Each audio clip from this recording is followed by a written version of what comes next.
Salut à tous, c'est Paul Nkeng qui vous parle directement de Montréal. Bienvenue dans mon podcast Entre deux mondes où je vous partage mon quotidien d'étudiant camerounais au Canada.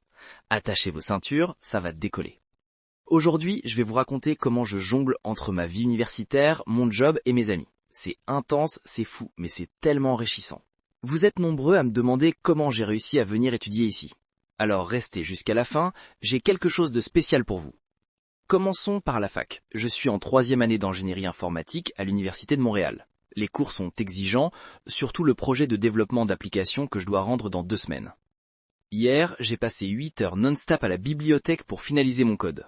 Mais vous savez quoi? Ça en vaut totalement la peine. Les professeurs sont disponibles, l'équipement est à la pointe et les opportunités professionnelles sont immenses.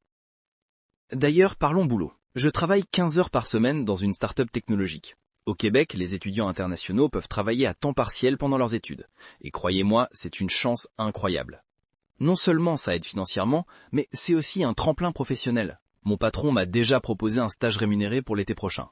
Imaginez, je vais gagner de l'expérience professionnelle et un salaire décent avant même d'être diplômé.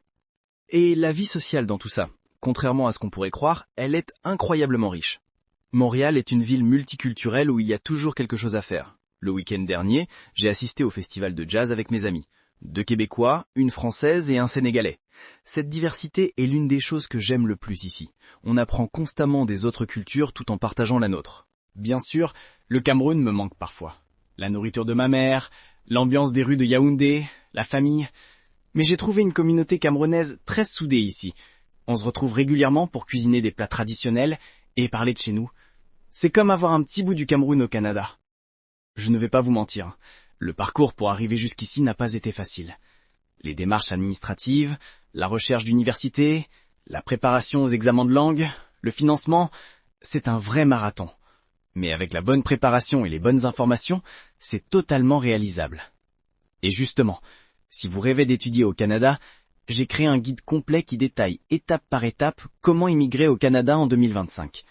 Il contient tout ce que j'aurais aimé savoir avant de me lancer. Les programmes d'études les plus prometteurs, les bourses disponibles, comment préparer votre dossier pour maximiser vos chances, les astuces pour trouver un logement abordable. Tout y est.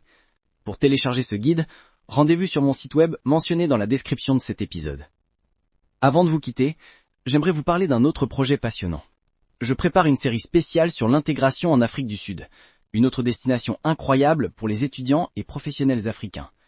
Si vous ne voulez rien manquer de mes prochaines astuces pour réussir votre intégration là-bas, abonnez-vous dès maintenant à ce podcast. C'était Paul Nkeng, en direct de Montréal. Merci infiniment d'avoir écouté cet épisode d'Entre deux mondes. N'oubliez pas, avec de la détermination et les bonnes informations, tous vos projets d'études à l'international sont réalisables. À très bientôt pour un nouvel épisode riche en conseils et en partage d'expériences.